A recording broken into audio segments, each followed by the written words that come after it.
마가복음 말씀 주가 보시는 기준. 마가복음 말씀 주가 보시는 기준이라는 제목을 가지고 하나의 말씀 증거하도록 하겠습니다. 지난 시간들을 통하여서 우리는 예루살렘 성전에서 예수님과 종교 지도자들 사이에 벌어진 5가지 논쟁을 다 살펴보았어요. 우리는 이것을 예루살렘 논쟁이다라고 그렇게 정리하였죠. 그 논쟁의 마지막 논쟁이 다윗 자손 논쟁이었는데, 이 논쟁을 통해서 주님은 서기관들의 어떤 잘못된 성경 해석을 이제 비판하시면서 그들이 얼마나 성경에 무지하였는지, 백성의 스승으로 자부하는 그들이 얼마나 성경에 무지하였는지를 주님 논쟁 가운데 드러내시죠.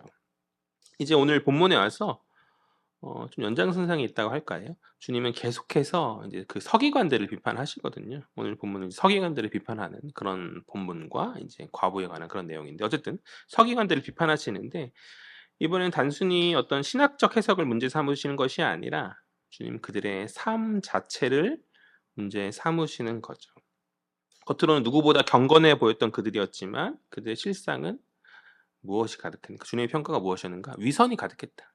외식하는 자들, 위선이 가득했었고, 그래서 그러한 그들을 주님 이 본문을 통해서 그들의 외식을 준엄하게 꾸짖으시고 계신다라는 것이죠. 우리 38절, 39절, 40절 세 구절 다 같이 한번 읽어보도록 하겠습니다. 시작. 예수께서 가르치실 때에 이르시되 긴 옷을 입고 다니는 것과 시장에서 문안 받는 것과 회등의 높은 자리와 잔치의 윗자리를 원하는 서기관들을 삼가라. 그들은 과부의 가산을 삼키며 외식으로 길게 기도하는 자니 그 받는 판결이 더욱 중하리라 하시니라. 아멘. 먼저 39절 하반절, 38절 말고요. 그 다음 절인 39절 하반절을 보면요. 주님 서기관들을 어떻게 해요? 삼가라라고 그렇게 말씀하세요. 제일 마지막 구절이죠. 39절이 제일 마지막. 서기관들을 삼가라라고 그렇게 말씀하세요. 삼가라는 말은 경계하라는 말이죠. 거리를 두라 그런 말이거든요. 경계하고 거리를 두라라는 그런 말인데, 이 말이 굉장히 이상한 말 아닙니까? 생각해 보세요. 이 말이 굉장히 이상한 말이죠. 왜 그렇습니까? 말씀을 전하는 자는 삼가하고 경계하고 거리를 두는 자가 아닌 어떻게 해요? 가까이 해야 되는 자죠. 그렇지 않겠어요? 하나님 말씀이 내 삶에 언제나 들려질 수 있도록 지혜의 주의 말씀을 전하는 어떤 저와 같은 그런 사역자, 목회자들과는 가까이 해야 하는 게 맞는 것 아닙니까? 그런데 주님께서 뭐라 말씀하시죠? 삼가라, 거리를 두라, 경계하라 라고 그렇게 말씀하시는 것이죠. 그렇다면 주님께서 왜 그렇게 말씀하고 계시는가? 왜 그들과 서기관들과 거리를 두라 라고 그렇게 말씀을 공부하는, 말씀을 연구하는 그들, 말씀을 가르치는 그들과 왜 거리를 두라고 그렇게 말씀하시는가? 그만큼 그들의 문제가 가볍지 않고, 그 말씀을 드려야 될 백성들이 그들과 거리를 두어야 할 만큼 무언가 심각한 문제가 있었다라는 거죠. 지난번에 우리가 살핀 한 서기관의 질문으로 시작된 네 번째 논쟁이 있었죠. 한 서기관의 질문으로 시작된 그 의도가, 첫 의도가 이제 시험하기 위함이었지만 나중에 이제 변화되잖아요. 그 네 번째 논쟁, 그 네 번째 논쟁이 무엇이었습니까? 어떤 계명이 가장 큰 계명이냐고 하는, 첫 번째 되는 계명이 무엇이냐는 그런 어떤 큰 계명 논쟁에 관한 그런 질문이었었죠. 주님 그 질문에 뭐라고 대답하시죠? 구약의 말씀을 인용하신 가운데 하나님 사랑과 이웃 사랑의 계명이 가장 크다라고 이렇게 두 가지 계명을 이야기하시지 않습니까? 그 서기관은 그런 주님의 말씀에 어떻게 해요? 납득하죠. 애초에 시험하고자 나와왔지만 그가 바른 양심에 있는 학자였던 것 같아요. 납득함 가운데 공감하고 주의 말씀을 인정했단 말이죠. 그러나 이 한 명의 서기관의 그런 변화는 예외적인 거죠. 예외적인 것이고 대부분은 그러하지 못하였기 때문에 문제였었고, 그래서 이제 주님 마지막 5번째 논쟁에서 그들을 비판하시고 오늘도 계속 주님 그들을 비판하고 계신 것 아니겠어요? 오늘 주님께서 38절부터 이제 40절 이 세 구절을 통해서 이것저것 말씀 많이 하시지만 결국 그들의 문제가 무엇인가 간단히 정리하면요, 그들이 하나님 사랑과 이웃 사랑이 없었다라는 거예요. 그 말씀을 주님 꼬집으시는 것이거든요. 그러니까 가장 중요한 그 두 가지 계명을 그들이 지키지 않고 있었기 때문에, 심지어 이들은 종교 지도자의 위치에 있잖아요. 백성들을 가르치고 깨워야 될 그들이 그러하지 못하였기 때문에 주님 그들을 삼가라, 차라리 멀리 있는 게 낫겠다, 경계하고 떨어져라 라고 이렇게 거리를 둘 것을 이렇게 말씀하신다는 것이죠. 그렇다면 이제 그 내용 이제 자세히 살펴보죠. 38절과 39절은 먼저 첫 번째 계명인 하나님 사랑을 지키지 못한 그들의 구체적 모습을 비판하는 것이고요. 40절은 이제 두 번째 계명을 이웃 사랑을 지키지 못한 그런 것을 비판한 것인데, 먼저 첫 번째 계명을 지키지 못한 그 내용을 살펴보면, 먼저 그들은 무슨 옷을 입고 다닌다 말합니까? 긴 옷을 입고 다닌다. 38절에서 이야기하고 있죠. 여기서의 긴 옷은 어떤 특별한 옷이에요. 종교 지도자들로서의 어떤 권위와 신분을 나타내는 일종의 상징이 되는 옷이거든요. 원래는 이제 레위인과 제사장만 입을 수 있었던 그런 옷이었는데, 시대가 변함에 따라서 당대에 이제 특별한 사람들, 뭐 서기관들이나 바리새인 같은 어떤 종교 지도자들이 입었던 그런 옷으로 확장되어졌던 것 같은데, 심지어 이제 유력자들이 잔치를 벌일 때 그렇게 옷을 입었다는 그런 이야기도 있더라고요. 어쨌든 간에 이 옷은 어떤 신분을 상징하는, 그러니까 권위와 신분을, 특별한 신분을 상징하는 어떤 상징적인 그런 특별한 옷이다. 그런데 옷 자체를 입는 게 뭐가 문제겠어요? 그 신분이 백성들을 가르치는 종교 지도자의 위치에 있다라고 한다면 그 옷 입는 것 자체가 문제가 될 것이 없는 거죠. 그냥 원래 그 신분이 그러하니까 그 옷 입을 수 있는 것 아니겠어요? 예를 들어서 목사가 예배 때 목사 가운을 입는 게 문제될 게 아니잖아요. 목사니까 당연히 목사 가운 입을 수 있는 것이잖아요. 근데 문제는 그 옷을 입고 좋아하는 중심이 문제였다는 것이죠. 태도가 문제였다. 주님 그들의 교만한 태도를 지적하시는 거죠. 옷 자체 입는 건 문제가 아닌데 그 옷을 입고 좋아하는 어떤 그런 것들, 으쓱한 어떤 것들, 그들의 교만이 문제였다라는 것이죠.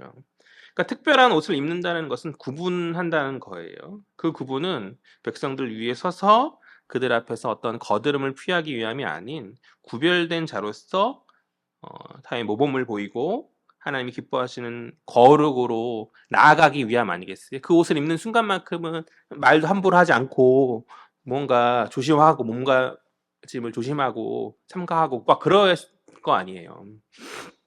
그런데 이들의 중심이 잘못된 가운데 그 긴 옷이, 그 특별한 옷, 그 종교적 권위를 상징하는 그런 어떤 그 옷이 어느 순간부터 자기 자랑이 되더라. 자기 자랑이 되더라. 이러한 겸손하지 못한 자기 자랑은 하나님을 가장 사랑해야 될 그들의 변질이자 하나님의 자리에 무엇을 놓는 거예요? 자기 자신을 놓는 것이죠. 자기 자신을 놓는 그러한 어리석음이다.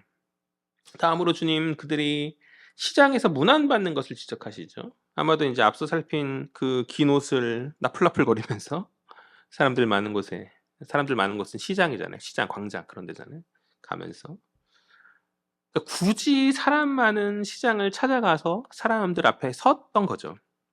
그 많은 사람들 앞에서 그렇게 인사받고 문안받음을 말미암아서 뭘 확인받고 싶은 거예요? 자신이 중요한 존재임을 사람들로 말미암아 확인받고 싶은 그런 심리인 거죠. 저는 이제 내향 이상형이 사람이라서 뭔가 그런 거 별로 이렇게, 예, 요즘에 아주 개척교회 인스타 많이 목사님도 하시고 뭐 사모님도 하시고 막, 근데 그럼 꼭 해야 되나? 맞지도 않고. 그럼에도 불구하고 내향에서 그런 것들 별로 달가워하지 않음에도 불구하고 때로 이제 내가 뭔가 인생 안에 자랑들이 있을 때 예, 불끈불끈 그 말을 하고 싶은 순간들이 많이 있거든요. 그런 것들이 참 보면은 하나님 사랑, 하나님 영광으로 나아가야 될 그것을 가리우는 그런 모습, 교만의 모습 아니겠어요? 부름받은 신자의 목적이 내 존재감을 드러내는 것에 있지 않다고 생각합니다. 세상 사람들이 내 인생의 주인은 나다라고 아무리 외친다 할지라도 우린 나의 인생의 주인이 누구임을 고백해야 돼요. 주님임을 고백함 가운데 나를 이 땅에 부르신 목적이 아버지를 높이는 것임을 깨달아야 하는 것이죠. 그러니까 우리가 여호와 영광의 그런 삶을, 우리 사람이 제일 되는 목적을 우리가 고백하잖아요. 웨스트민스터 세우리 문답 가운데서 사람이 제일 되는 영광이 무엇입니까? 여호와를 영화롭게 하는 것이잖아요. 그리고 두 다음에 이제 그와 함께 즐거워하는 것.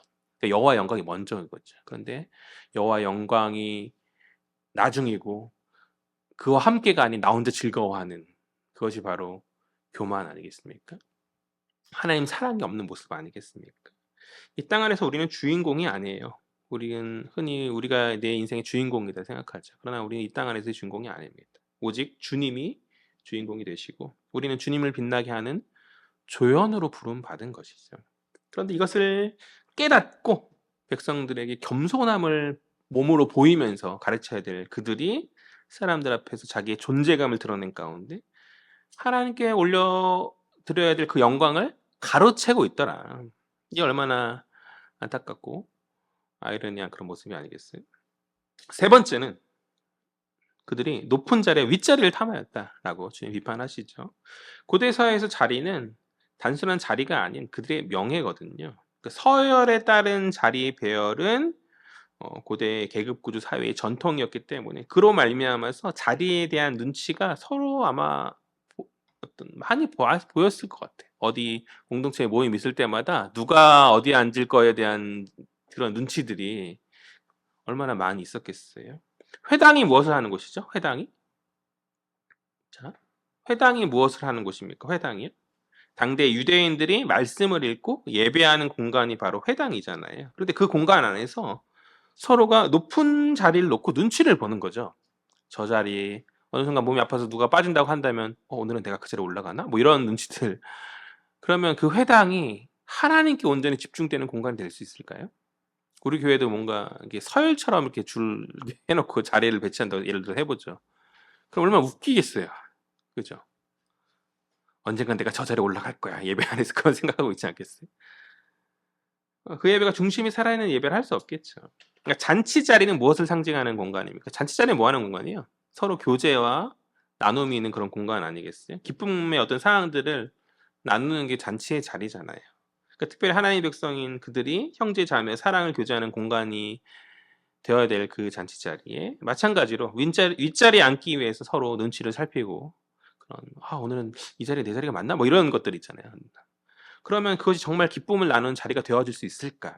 저는 굉장히 그것이 불편한 자리가 아닐까라는 생각이 들거든요. 나보다 높은 사람이 늦게 온 거야. 그럼 내가 어떻게 자리 비켜줘야 되나 마나 이런 생각들 하면서 그랬었지 않겠어요? 결국 이 역시 오직 한 분 높임 받으셔야 될 하나님의 자리를 서로가 서로 경계하고 뭔가 이렇게 가로채는 하나님 사랑 없는 모습이 아니겠는가.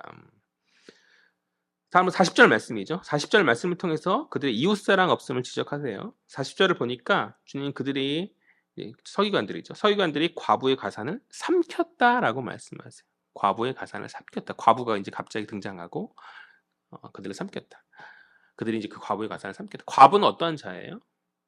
성경 안에서 당대의 성경의 문화 배경 안에서 어린아이와 과부는 사회적 약자인 것이죠. 그런 약자들을 보호하지 않았다는 말씀하고 계신 거예요. 그들은 오히려 자신의 신분을 이용해서 그들을 보호받아야 될 그들을 뭐랄까 이용하는 그런 행동들을 하거든요.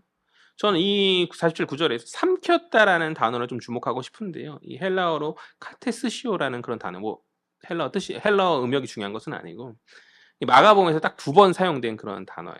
한 번은 오늘 본문이고 나머지 한 번은 주님의 씨앗 비유에서 씨앗이 이제 길가에 떨어졌을 때 그것을 누가 와서 먹습니까? 새가 날라와서 이제 그것을 먹어버리죠. 그런데 그 새는 무엇을 상징합니까? 말씀이 신자에게 뿌리내지 못하도록 그것을 방해하는 사단을 상징하는 것이죠. 그러니까 주님 과부의 어떤 가산을 삼키는 그들의 행동이 그냥 가벼운 단순한 행동이 아닌 사탄과 같은 행동임을 지적하고 계신다. 그러니까 엄중한 질책을 하고 계신 거죠. 굉장히 강력한 책망을 주님 말씀하고 계신다는 것이. 아마도 당대의 이 서기관들이 일종의 오늘날로 치면 법률가랄까 변호사들 같은 역할을 하였던 것 같아요. 그러니까 남편이 죽고 그 재산을 이제 과부가 정리할 때 그것을 법적으로 처리해 주었었던 그런 역할들을 이 서기관들이 신학적으로 이렇게 함 가운데 이렇게 감당했었던 것이죠. 그런데 이들이 그 과부로부터 고액의 수수료를 받는다든지 아니면 그 돈을 몰래 어느 정도 횡령해 가지고 자신들의 이익을 탐하는 그런 행동들을 비일비재하게 하였었던 것 같아요. 여성이 힘도 없고 더군다나 신학적 지식도 없기 때문에 당대에는 신학이 어떤 종교의 그것이 어떤 종교적 지도자들에게만 그 중심에 있었던 어떤 전유물 아닙니까? 그렇기 때문에 그들이 삼키는 역할들을 하였었다.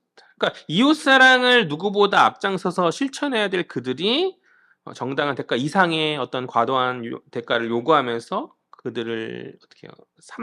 삼킴으로 말미암아서 하나님 섬기라 명하신 이웃을 이용하는 자신의 욕망을 어떤 채우는 그런 안타까운 모습을 그들이 많이 보였다는 것이죠. 그러니까 이웃사랑이 없는 모습이다. 다시 한마디로 말하면. 다음으로 주님 그들이 외식함으로 길게 기도하였음을 지적하거든요. 그 외식함으로 길게 기도했다. 그러니까 길게 기도하는 것은 전혀 문제가 되어질 일이 없는 거죠. 오래 기도하고 하나님 앞에 경건과 함께 나아가는 건 전혀 문제가 될 것이 없는데 외식함으로 앞에가 달려짐으로 말미암아 문제가 되어지는 것 아니겠습니까? 그러니까 외식함으로 하는 그것은 하나님 바라봄이 아닌 누구를 바라본다는 거예요? 사람의 눈치를 바라본다는 것이죠. 그것이 문제라는 것이죠. 그러니까 무엇보다도 그들이 사람을 바라보고 기도함은 그냥 내가 이 정도 기도하는 사람이야라는 그런 허세 정도가 아니라 아마도 어떤 그들의 수입과 연관이 있었던 것으로 추측되어지거든요. 그러니까 경건해 보이는 어떤 긴 기도는 사람들로 하여금 어떤 신뢰를 얻게 하는 어떤 외적 어떤 모습 표징일 수 있는 거죠. 그래서 그들은 그러한 어떤 긴 기도를 하는 사람을 찾아가서 그들에게 어떤 자신들의 어떤 법률적 도움을 구하는. 그러니까 더 많은 수입률을 확보할 수 있는 여지를 주지 않았겠어요. 그러나 그것이 허세를 위함이던 어떤 수입을 위함이든지 간에 상관없이 어쨌든 결국 그들의 기도가 그 기도의 중심이 뭐예요? 하나님 사랑과 또 이웃을 위한 기도여야 하는데 이웃을 진정으로 아낌 가운데 그러니까 예를 들어서 목사인 저가 성도들을 진심으로 중심으로 기도해야 하는 그런 모습이어야 하는데 그것이 아닌 것이죠. 자신을 드러내기 위한 기도. 그러니까 위선의 기도이기 때문에 그러니까 그 기도에 이웃 사랑이 없는 거죠. 그러니까 지도자로서의 자격이 없는 것 아니겠어요? 구약의 사무엘 선지자는 사무엘상 12장 23절에서 이야기하기를 지도자로서 백성들을 위해서 기도하지 않는 것을 죄라고 선언합니다. 제가 읽을게요.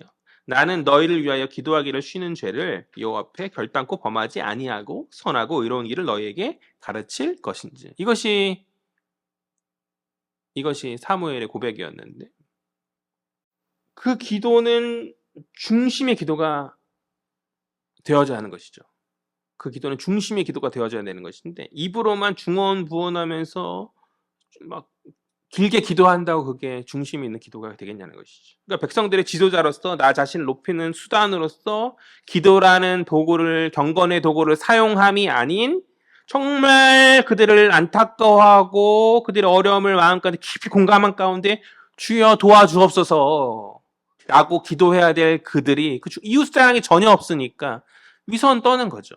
당장 눈앞에 굶고 힘들어하는 그들을 바라보지 못한 채 내가 길게 기도하고 멋있게 기도함으로 말미암아 사람들이 날 신뢰하겠지. 나를 존경의 눈빛으로 바라보겠지. 나에게 더 많은 어떤 의뢰들을 할 거야. 법률적 자문을 구하는. 그러한 마음 중심으로 그들이 나아갔었다. 그러니까 하나님 사랑도 없고 이웃 사랑도 없는 그 모습을 그들이 나아갔었다는 것이죠.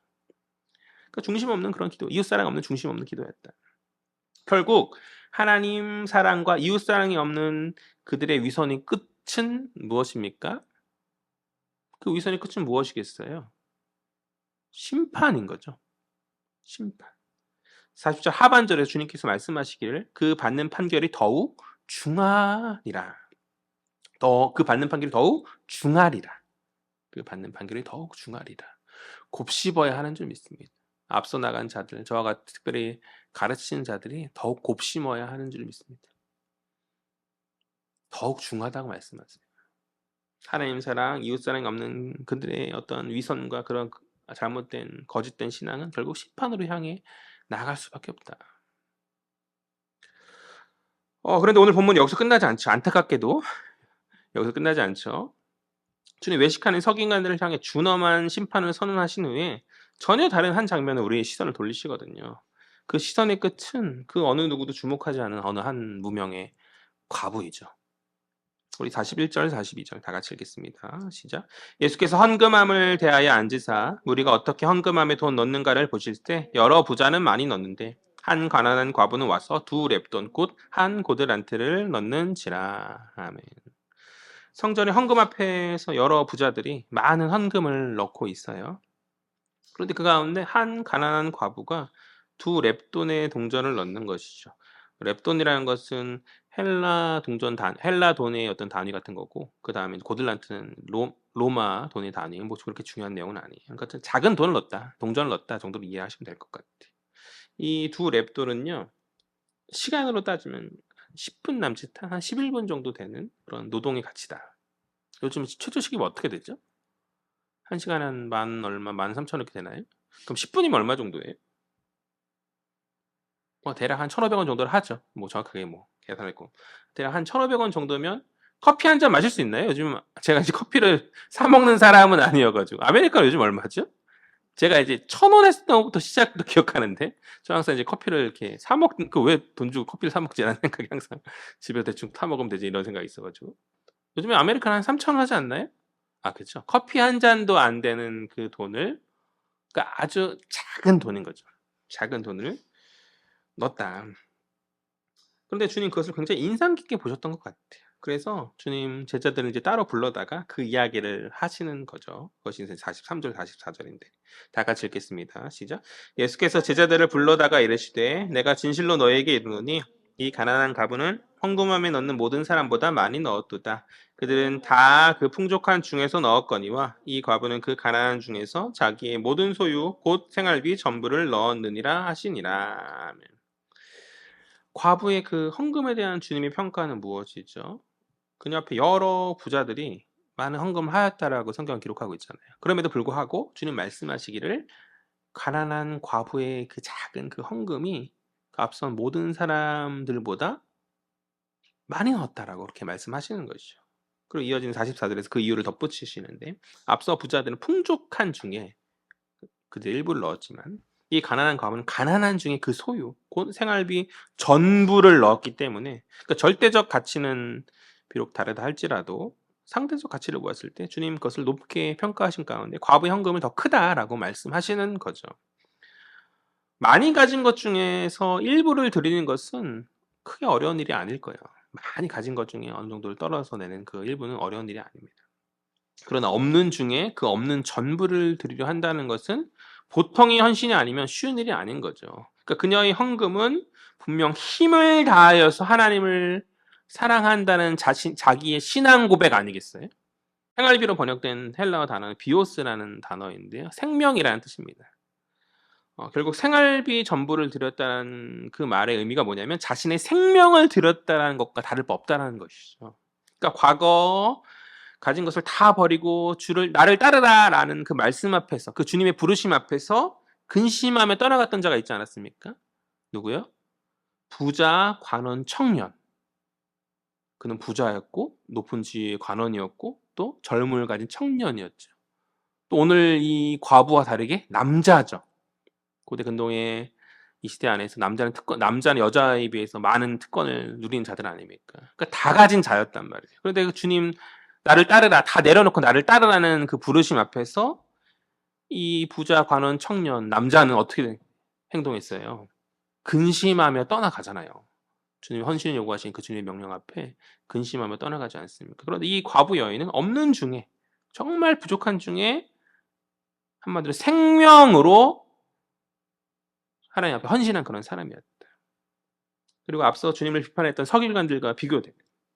그들은 입으로 하나님 사랑과 이웃 사랑을 외치나 그들의 외침은 위선이었는데 반해 이 여인은 삶으로 하나님 사랑의 헌신을 보여주고 있는, 그러니까 가난하지만 희생적 삶을 잘 보여주고 있는 모습인 것이죠. 그러니까 자신의 어떤 이기심을 위해서만 살아갔던 그 서기관들과는 달리 그녀는 자신을 생각하지 않고 하나님을 신뢰하고 의지하는 삶을 살아간 그런 위대한 사람이었다.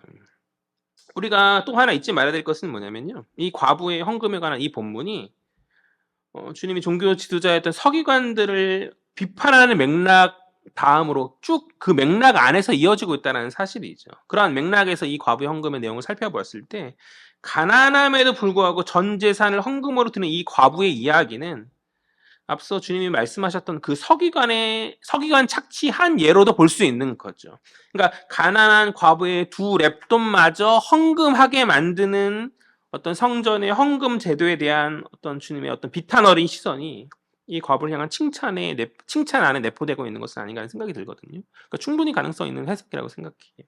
이 과부의 중심이 살아있는 어떤 헌신을 주님 인정하시고 칭찬하신 것이 맞죠. 그 동시에 당시에 있는 그 당대 그 성전이 얼마나 그 구조가 잘못되었는지를 함께 드러내고 계신 것이다. 그러니까 가장 보호받아야 될 과부가 오히려 자신의 전부를 내놓아야 될 그런 어떤 현실, 그 현실 속에서 우리는 과부의 참된 헌신과 함께 왜곡된 종교의 모습을 동시에 보는 거죠. 이 사람은 드려야 될 자가 아니라 섬김 받아야 될 자거든요. 그런 연약한 자거든요. 그런 연약한 자들의 어떤 그런 고충은 관심이 없고 작은 것마저 아니 그만하셔도 됩니다. 저희에게 저희를 통해서 어떤 도움을 받으셔야죠. 그렇게 이야기를 들어야 될 사람인데 그것까지 빨아들이는 그 성전 제도의 어떤 그런 모습의 구조의 그런 문제를 주님 지적하고 계신 것이 아닌가. 오늘날 조국교회가 많이 손가락질 당하는 것은 여러 가지 이유들이 있겠지만 저와 같은 목회자의 잘못이 적지 않다라고 저는 고백합니다. 수많은 강단에 서서 하나님 사랑을 말하고 이웃 사랑을 말하는 저와 같은 사역자들이 예수님 당대의 서기관들처럼 그 전하는 말대로 살아가지 못함으로 말미암아서 얼마나 교회 공동체 지체들과 또 세상의 많은 사람들 앞에 실망을 주고 있는지. 얼마 전까지 저를 한창 동안 신경 쓰게 만든 일이 하나 있었는데요. 어느 목회자의 승승장구였어요. 어느 한 목회자 개인의 승승장구였어요. 저와 같이 이제 사역을 했었던 부목사님들 쭉 보면 저 선배님들이 많이 계시죠. 그분들의 청빙이 참 쉬운 일이 아닌데 이 목사는 큰 교회에 청빙 받아가지고 잘 사역하다가 편하게 잘 생각하다가 이번에 이제 이름 되면 알만한 어떤 대형 교회로 옮기게 되었었거든요.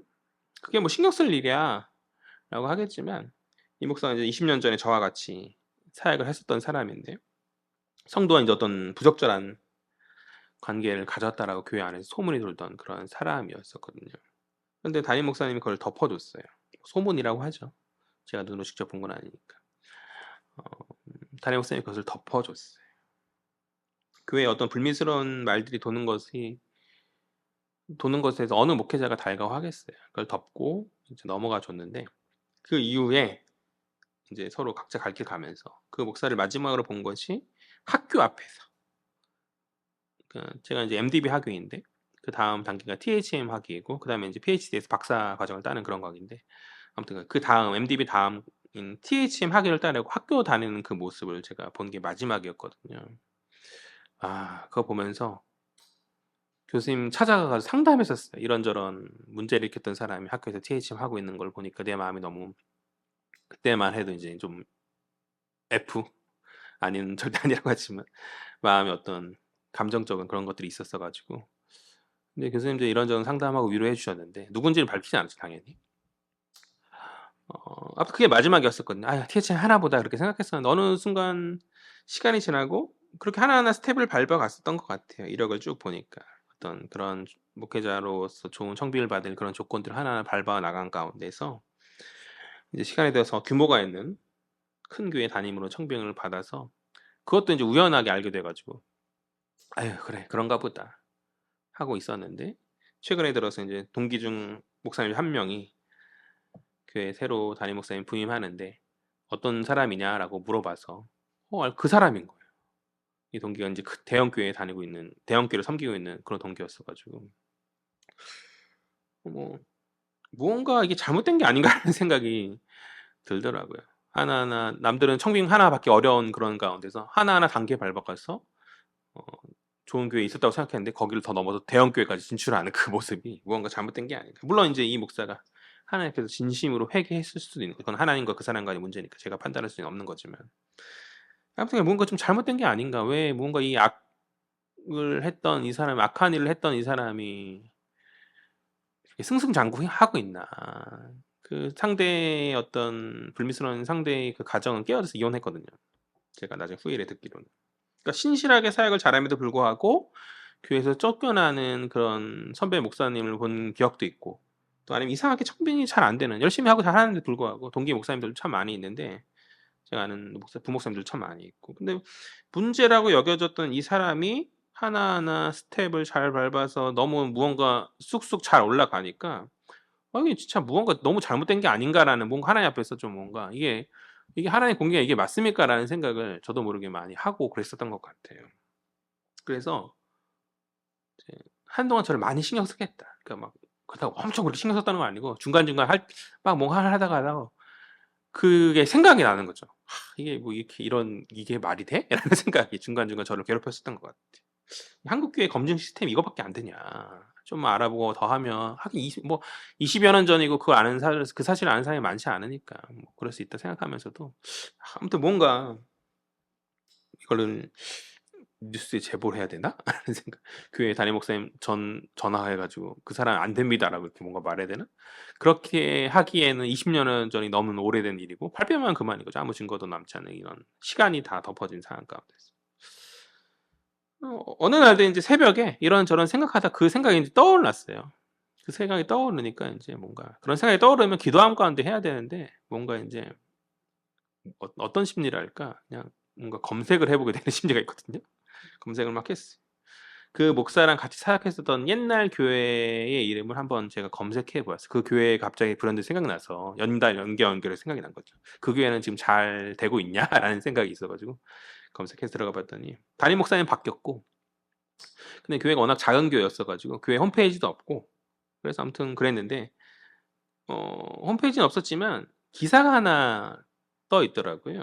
그러니까 교회가 인제 바자회를 해 가지고 얼마의 금액을 지역사회에 기부했다라는 내용의 어떤 기사를 제가 확인하게 되었어요. '아 이 교회는 잘 되어 가고 있구나.'라는 생각과 함께.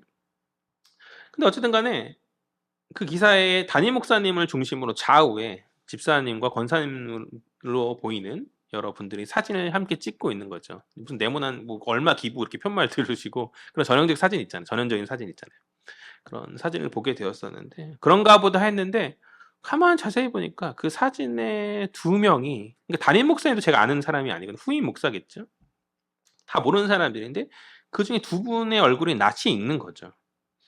그러니까 제가 그러니까 가만 보니까 제가 아는 분들이었던 거예요. 그러니까 제가 사역을 했을 때 열심히 일하시던 당시에는 집사님들이 계셨는데 그러니까 20여 년이 지난 지금도 그 교회를 열심히 섬기며 자리를 지키고 계셨던 거죠. 저는 이제 보통 이제 이사 가고 면 떠나고 하잖아요. 그리고 그 교회는 정말 작은 교회라서 그렇게 오래 있다기보다 좋은 교회 갈 수도 있고 뭐 이런 그런 여건들이 많이 있었음에도 불구하고 그 교회에 자리를 지키고 계시더라. 그래서 제가 그때 첫 사역이었어요.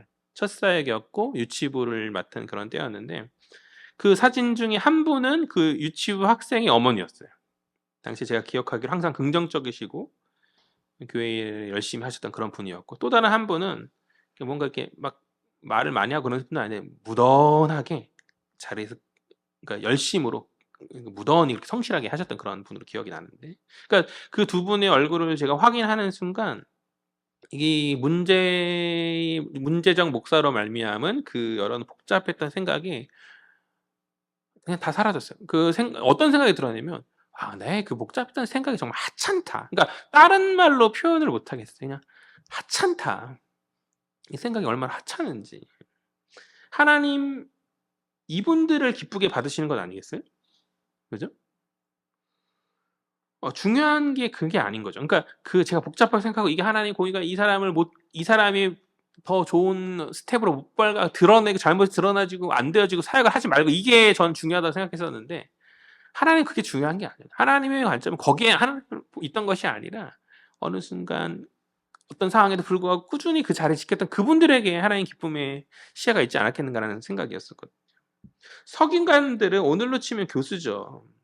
그런데 신학을 아무리 공부하고 좋은 어떤 대형 교회에서 사람들이 인정받는 자리에 올라선다 할지라도 하나님 앞에서 그게 무슨 의미가 되겠어요. 수많은 명설교를 쏟아낼 수 있죠.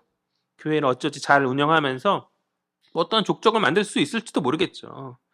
그러나 '그것이 정말 하나님 기뻐하시는 모습일까?'라는 생각이 들었어요. 그러니까 정말 주님 기뻐 받으시는 그 사람은 오늘도 소리 소문 없이 있는 자리에서 지금도 헌신하고 계시는 저희 기억 속 그 집사님들과 같은 그런 분위기 아니겠어요. 그분들이 그렇게 하고 계셨던 거예요.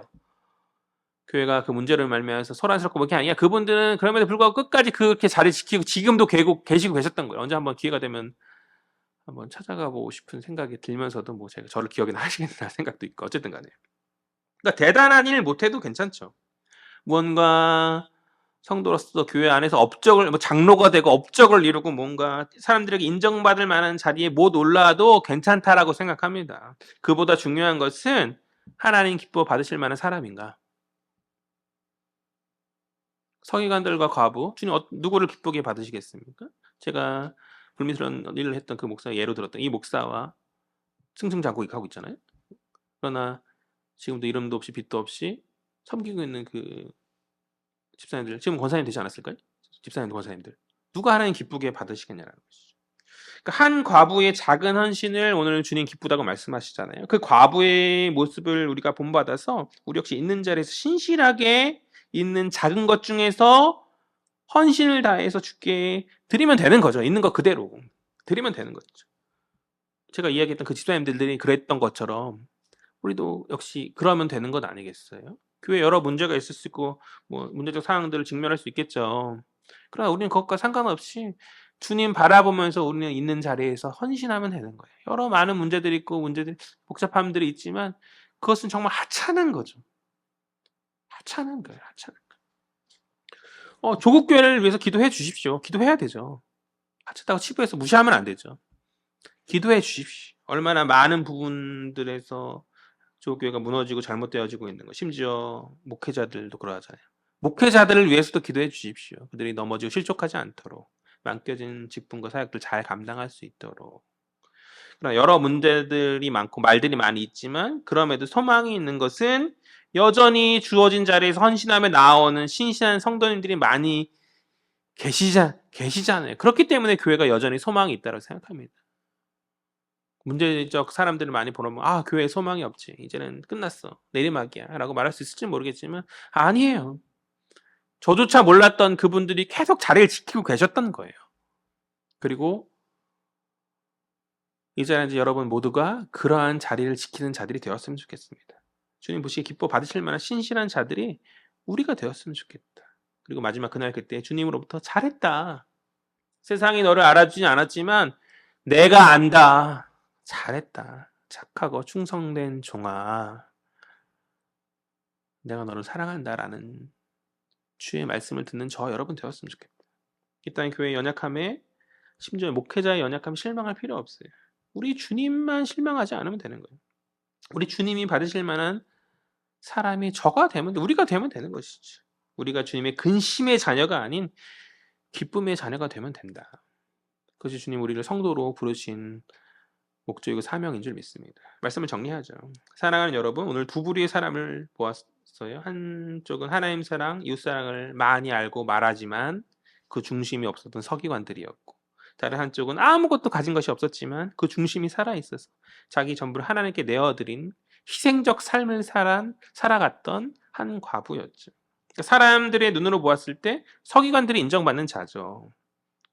그리고 아무도 주목하지 않는 이 과부는 불쌍하고 긍휼이 필요한 자 아니겠어요? 그러나 실상은 서기관들이 긍휼이 필요한 자라는 거예요. 왜요? 그들의 위선의 끝은 주님 예비해 놓으신 심판이 기다리고 있기 때문에. 그들은 그 당시에는 잘 나가고 사람들이 높임을 받을 수 있을지 모르겠지만 마지막 그날 그때 주님으로부터 준엄한 꾸짖음과 심판을 받게 될 거예요. 반면 사람들이 아무도 주목하지 않는 이 과부는 주님께서 기뻐 받으시는 주님께 인정받을 만한 자죠. 마지막 그날 그때에 하나님 이 과부를 부른 척 하시겠어요? 잘했다. 너의 헌신을 내가 기쁘게 받았노라라고 주님 그런 말씀하시면서 그를 칭찬하지 않으시겠어요? 너가 받을 상급이 크다. 그를 위한 영원한 큰 상급을 주님 예비해 두지 않으셨겠냐는 것이죠. 어느 누가 참으로 복된 사람입니까? 당장 사람들에게 인정받는 그런 종교 지도자들인가? 아니면 당장은 아니라 할지라도 주님께 인정받아요. 아니죠. 당장이 아니라 그 순간부터 사람들이 모를 뿐 주님께 인정받는 자인 거잖아요. 그러니까 사람의 인정이냐 하나님의 인정이냐. 사랑하는 여러분, 사람의 시선을 따라 살아가는 것을 이제 그쳐야 된다. 여전히 우리는 그런 사람의 시선을 의식하며 살아가잖아요. 높아지려고 하고 많이 가지려고 하고 뭔가 나의 어떤 것을 채우려고 하는 하나님 자리에 나를 올피는 하나님 사랑이 없는 그런 모습 여전히 우리는 나아가려고 하는 것이죠. 예수의 시선을 따라 살아가는 저와 여러분 되었으면 좋겠습니다. 예수의 시선은 한 작은 과부 한 헌신을 주목하셨다. 그러한 동일한 헌신을 우리가 주님 앞에 드리며 나아가야 하지 않겠냐는 것이죠. 하찮은 생각들은 이제 그만해야 된다고 생각해요. 뭐 중요한 건 아닌 거. 왜 저 사람은 왜 저렇게 하고 막 이런 것들 있잖아요. 교회 안에 왜 문제가 있고 막 여러 가지. 하나님과 나와의 관계를 먼저 회복하고 그것에 집중하세요. 주변에 그것은 아무 중요한 것이 아닙니다. 때가 되면 주님 심판해야 될 것 심판하시고 정리해야 될 것도 심판하시고 다 하실 거라 생각하거든요.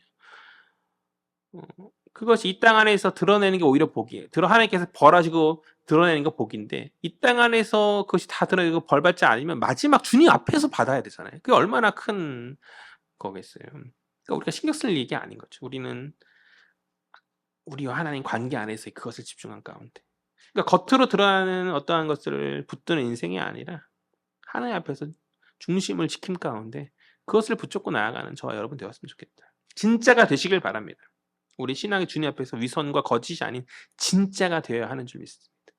주님이 보시는 기준은 세상의 기준과는 다르죠. 사람들은 겉모습을 보지만 주님은 중심을 보시고 사람은 얼마나 많이를 가지고 있는 것을 보지만 주님은 얼마나 전부를 드렸는지를 보시고 그러니까 사람은 드러나는 것을 보지만 주님은 드려진 것을 보시는 거죠. 그러니까 아무도 주목하지 않았던 그 과부 헌신을 주님 가장 크다라고 말씀하지 않습니까? 그러하기 때문에 그렇게 말씀하시는 것이죠. 사랑하는 여러분, 우리의 신앙도 이 기준 앞에 서야 하지 않겠는가? 사람들의 박수와 인정이 아닌 주님의 시선과 평가에 서는 그런 신앙. 겉으로 보이는 신앙이 아니라 하나님께 드려지는 어떤 중심의 신앙. 그러니까 남는 것을 드리는 그런 신앙이 아니라 나의 삶 전부를 전심으로 드리는 그런 신앙으로 살아나가는 복된 저와 여러분 되었으면 좋겠어요. 그래서 마지막 그날 주님으로부터 잘하였다. 착하고 충성된 종아 내가 너를 기쁘게 받았노라라는 그러한 이 한마디를 주님으로부터 우리 모두가 듣는 우리 헤아림 공동체 되었으면 좋겠습니다.